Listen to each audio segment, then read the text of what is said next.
Welcome to our channel. గడ్డం gang, తొట్టి gang, దాని గురించి మనం చాలా చెప్పుకోవాలి.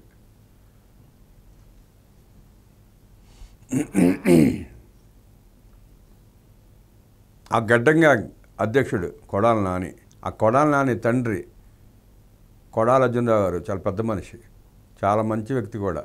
అలాంటి మంచి వ్యక్తి కడుపును చెడబుట్టాడు ఈ దౌర్భాగ్యుడు. 4 సార్లు ఎమ్మెల్యేని చేస్తే నియోజకవర్గాన్ని నాశనం చేసి పెట్టాడు. ఒక్క మంచి పని చేసిన పాపను పోలా. గుడివాడ, అందమైన గుడివాడని నాశనం చేసి పెట్టాడు. ఇప్పుడు ఈ గడ్డం గ్యాంగ్ అధ్యక్షుడు తొట్టి గ్యాంగ్ మల్లవల్లి గ్రామంలో చెరువు లాంటి పొలాన్ని కొని జగనన్న ఇళ్ల పేరిట పట్టాలిచ్చి సెంటు స్థలం, చెరువులో సెంటు స్థలం అన్నమాట, ఇవ్వడమే కాకుండా ఆ చెరువును పోడ్స్టాకి మట్టిని తోలి దాంట్లో కూడా స్కామ్ చేశాడు. సన్న బియ్యం ఇస్తానన్న సన్నాసి సంచులకి 750 కోట్లు తగలేశాడు. ఆ సంచులు ఏమైనా తెలియదు, ఎవరు కూడా కనపడలా. ఆ 700 కోట్లలో ఎంత స్కామ్ జరిగిందో కూడా తెలియదు. ఇక ద్వారంపూడి చంద్రశేఖర్ రెడ్డి సుమారుగా 60,000 టన్నులంత బియ్యం, రేషన్ బియ్యాన్ని అక్రమంగా తరలిస్తుంటే నాదెండ్ల మనోహర్ గారు పౌర సరఫరాల శాఖ మంత్రి, ఆయన పట్టుకుని సీజ్ చేసిన దృశ్యాలు మనం చూసాం. ఆ స్కామ్లో కూడా ఈ కొడాలని భాగస్వాముడే. గుడివాడ తదితర ప్రాంతాల నుంచి ఆ రేషన్ బియ్యాన్ని తరలించిన దాంట్లో అతను కూడా ఉన్నాడు. అలాగే ఇసుక స్కామ్, గుడివాడ చుట్టుపక్కల ఉన్న క్వారీల నుంచి, గుడివాడ నియోజకవర్గంలో క్వారీలు లేవు కానీ అట్లు మచిలీపట్నం దగ్గర కానీ ఇటు చల్లపల్లి దగ్గర కానీ ఆ ప్రాంతాల్లో ఉన్న ఇసుక రీచ్ల నుంచి అక్రమంగా ఇసుక తోలుకుని సుమారుగా 1500 నుంచి 2000 కోట్లు స్కామ్ చేశాడని చెప్పి ప్రచారం జరుగుతుంది. దాని మీద కూడా విచారణ జరుగుతున్నట్టు ఉంది. అలాగే అనేక అక్రమాలు చేశాడు.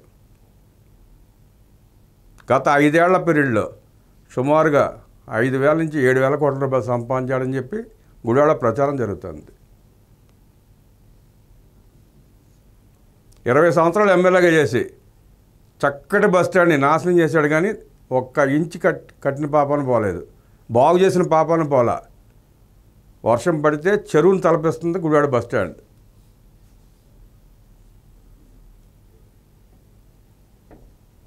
ఈ వార్త ఏంటో చూద్దాం ఒకసారి. ఈ 100 కోట్ల స్కామ్ ఏంటో ఆ వార్త ఏంటో చూద్దాం. 100 కోట్లు కొట్టేసేందుకు సినిమా కట్టు కదా, 2-3 సినిమాలు తీసినట్టున్నాడు.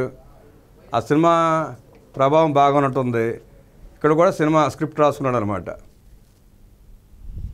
మట్టి సొమ్ము మింగేసిన గడ్డం గ్యాంగ్, గుడివాడలో బూతుల నేత స్క్రీన్ ప్లే, పేద యువకుల పేరుతో పనులు, బినామీల ఖాతాల్లోకి డబ్బు, జగనన్న కాలనీలో మెరక పనుల పేరుతో కోట్లు మళ్లింపు, ఆదాయ పన్ను కట్టాలంటూ ఐటీ తాకీదులు, డెత్ సర్టిఫికేట్లు ఇస్తాం తప్పించుకోండి అంటూ బాధితులకు సలహాలు, మోసపోయామంటూ విజిలెన్స్ అధికారులకు మొర.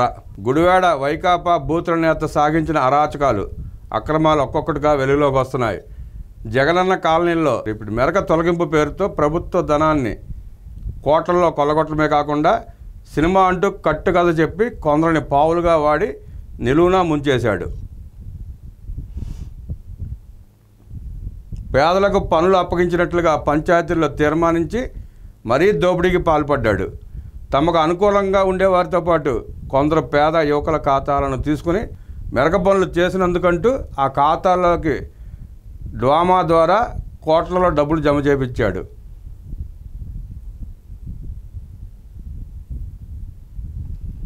డబ్బు ఇలా జమ కాగానే అదే రోజు ఆ సొమ్మును విత్డ్రా చేసేసి తమ ఖాతాలోకి వేయించుకున్నాడు. ఇలా దాదాపు 100 కోట్లకు పైగా మళ్లించినట్టు సమాచారం. జగనన్న కాలనీలో మెరక పేరుతో బూతుల నేత పర్యవేక్షణలో సాగిన ఈ దందాపై తాజాగా విజిలెన్స్ విచారణ జరుపుతుండగా ఈ బాధితులు ఒక్కొక్కరే బయటకు వచ్చి ఈ అక్రమాలను బయటపెడుతున్నారు. వారు మా ఖాతాల్లోకి కోట్ల డబ్బులు వేయించి తీసేశాడు. ఇప్పుడు మాకు ఆదాయ పన్ను శాఖ నుంచి తాకీదులు వచ్చాయి, పన్ను కట్టాలని ఒత్తిడి చేస్తున్నారు అంటూ బాధితులు గగ్గోలు పెడుతున్నారు. గగ్గోలు పెడతాం ఏంటి? అందరూ వెళ్ళి కాలర్ పట్టుకుని రోడ్డు మీద లాక్కు రావాలి. కానీ ఎవరైతే వాళ్ళతో అక్రమాలు చేపించాడో అతను కాలర్ పట్టుకుని రోడ్డు మీద లాక్కు రావాలి కదా. మనిషి దగ్గర గుప్పిడి కండ ఉండదు, కానీ నిలువంతా విషమే, నిలువంతా కొవ్వే. కృష్ణా జిల్లా గుడివాడ మండలం మల్లాయిపాలెంలో 2020-21లో పేదలకు ఇళ్ల స్థలాల కోసం గత ప్రభుత్వం 178 ఎకరాలను సేకరించింది. ఈ భూమికి సంబంధించిన మెరక పనులకు 16 మంది పేద నిరుద్యోగులకు కాంట్రాక్టుకు ఇస్తున్నట్లుగా అధికారికంగా నమోదు చేయించాడు. తెర వెనుక మాత్రం ఈ పనులన్నీ బూతుల నేత అనుచరులే చేయించారని తెలిసింది. మల్లాయిపాలెంకి సమీపంలో ఎక్కడ ప్రభుత్వ భూములు చెరువులు కనిపించినా వాటిని తవ్వేసి మట్టిని తీసుకొచ్చి మెరక పనులు చేశారు. కానీ 30 కిలోమీటర్ల దూరం నుంచి మట్టిని తీసుకొచ్చినట్లుగా చూపించి ఉపాధి హామీ పథకం కింద బిల్లులు సమర్పించారు. ఈ బిల్లులన్నీ నిరుద్యోగ యువతకే వెళతాయంటూ వారి బ్యాంకు ఖాతాలను డ్వామా పీటీకి ఇచ్చారు. గుడివాడలోని బ్యాంకు నుంచి డ్వామా అధికారులు విడుదల చేసిన 6.18 కోట్లను వైకా బూతుల నేత అనుచరులు ఒకే రోజు విత్డ్రా చేసుకున్నారు. ఈ దందా ఏ స్థాయిలో జరిగిందో చెప్పడానికి ఇది ఒక చిన్న ఉదాహరణ మాత్రమే.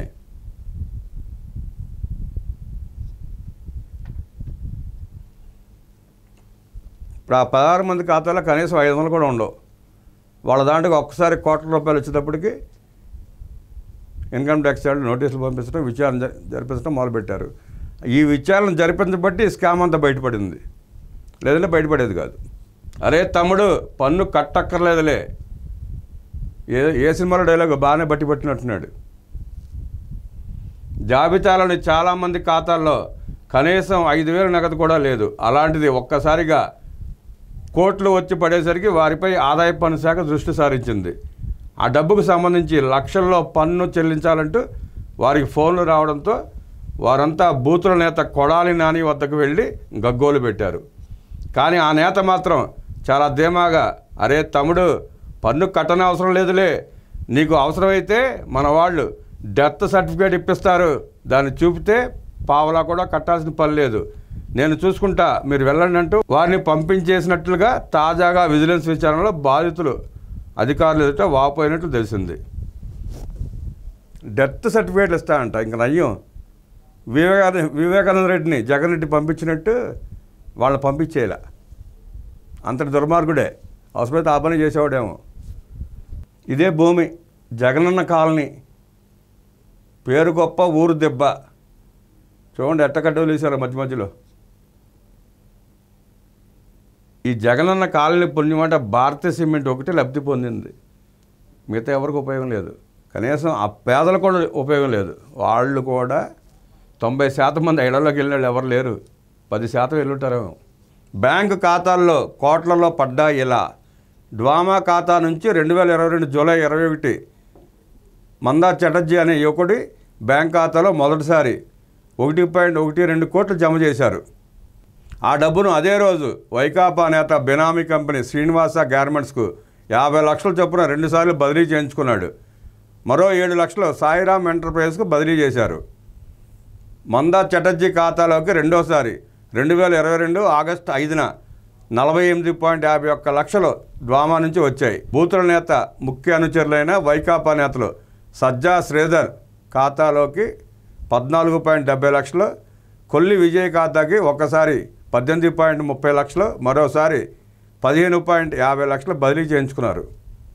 పలుసుపాటి రాంప్రసాద్ ఖాతాలోకి ఒకసారి 37.25 లక్షలు, మరోసారి 37.25 లక్షలు జమ అయ్యాయి. ఇందులోంచి ఒకసారి 40 లక్షలు, మరోసారి 34 లక్షలు అదే రోజు విత్డ్రా చేసుకున్నారు. రాంప్రసాద్కు కనీసం డబ్బులు పడినట్టు తీసేసినట్టు కూడా తెలియదు. వాళ్ళ అకౌంట్లో డబ్బులు పడిన సంగతే వాళ్ళకి తెలియదు, తీసేసిన సంగతే వాళ్ళకి తెలియదు. అంత అమాయకులు ముంచేశాడు. మళ్ళీ పెద్ద అభిషేక్ ఖాతాకు మొదటిసారి 1.12 కోట్లు పడగా, శివా గోల్డ్ ఖాతాకు 41 లక్షలు, శ్రీ లలిత ఫిష్ ప్యాకింగ్కు 22 లక్షలు, ఎస్ఎస్ఆర్ ఆక్వా ఫీడ్స్కు 48 లక్షలు బదిలీ చేశారు. అభిషేక్ ఖాతాకు రెండోసారి మరో 6.49 లక్షలు పడ్డాయి. వాటిని శివా గోల్డ్కు బదిలీ చేశారు. ఎమ్మెల్యే అయిన తర్వాత మంత్రి అయినాక సుమారుగా 1000 ఎకరాలు చేపల చెరువు చేశాడు ఈ గెడ్డం గ్యాంగ్ అధ్యక్షుడు. ఈ డబ్బుని అటు మళ్ళించుకున్నాడు అనమాట. అక్కడ మళ్ళీ వైట్ అయిపోయింది. చేపల చెరువులకు ఈ మళ్ళించుకున్నాడు.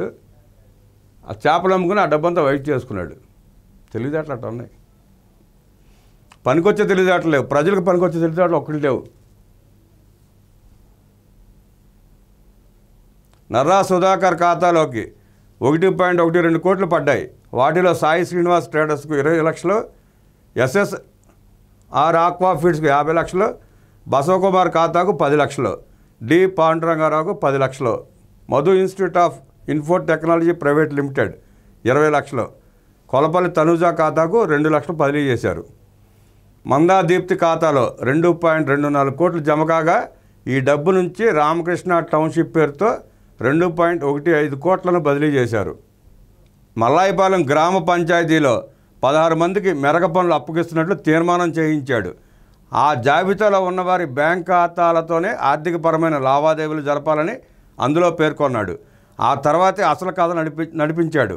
మెరక పనులు చేసినట్లుగా పెట్టిన బిల్లులకు సంబంధించి కోట్లు వీరి ఖాతాలో జమ అయ్యాయి. అయితే డబ్బు ఖాతాలో పడిన వెంటనే ఆ సొమ్మును ఇతర ఖాతాలకు మళ్లించి విత్డ్రా చేసేసేవాడు. కొందరికి అసలు ఈ పనుల విషయమే చెప్పకుండా వారి బ్యాంక్ ఖాతా నెంబర్లకు తీసుకున్నారు. ఒక్కసారిగా తమ ఖాతాలో భారీగా డబ్బు పడుతుండడంతో వారు బెంబేలెత్తిపోయి ఇదేంటని అడిగితే మరో కొత్త కథ వారికి చెప్పాడు. నమ్మిన ప్రజల్ని అలా మోసం చేశాడు. వైకాపాకు అనుకూలంగా గత 5 ఏళ్లలో పలు సినిమాలు తీసిన ప్రముఖ దర్శకుడి పేరును కూడా ఈ అవినీతి బూతుల నేత ఆయన అనుచరులు వాడేశారు. ఆ దర్శకుడితో సినిమా తీయాలని ప్లాన్ చేసి డబ్బులు ఇచ్చాం, సినిమా ఆగిపోవడంతో ఆ డబ్బును తిరిగి వెనక్కి వేస్తున్నాడని, అయితే ఆ సొమ్మంతా ఒకే ఖాతాలో వేయడం కుదరదని, అందుకే మన వాళ్ళ ఖాతాలను తీసుకుని ఇచ్చాం, ఆయనే కోట్ల డబ్బును మీ ఖాతాలకు పంపిస్తున్నాడు అంటూ నమ్మించాడు. దోపిడీని కూడా ఎంత అందంగా చేశాడో చూడండి. సినిమా డైరెక్టర్ పేరుతో వాళ్ళని వంచి ఆ డబ్బులు వెనక్కి వస్తున్నాయని చెప్పి మోసం చేశాడు వాళ్ళని. ఆ 16 మంది ఎందుకు ఇబ్బంది పడాలి? వాళ్ళ ఎందుకు మౌనంగా ఉండాలి? అధికారుల దగ్గర ఎందుకు బోరుమని విలపించాలి? వెళ్ళి చొక్కా పట్టుకుని బయటికి లాక్కొచ్చి నిలదీయాలి కదా. నిలదీయాలి అవుతా? కామెంట్ రూపంలో మీరే చెప్పండి.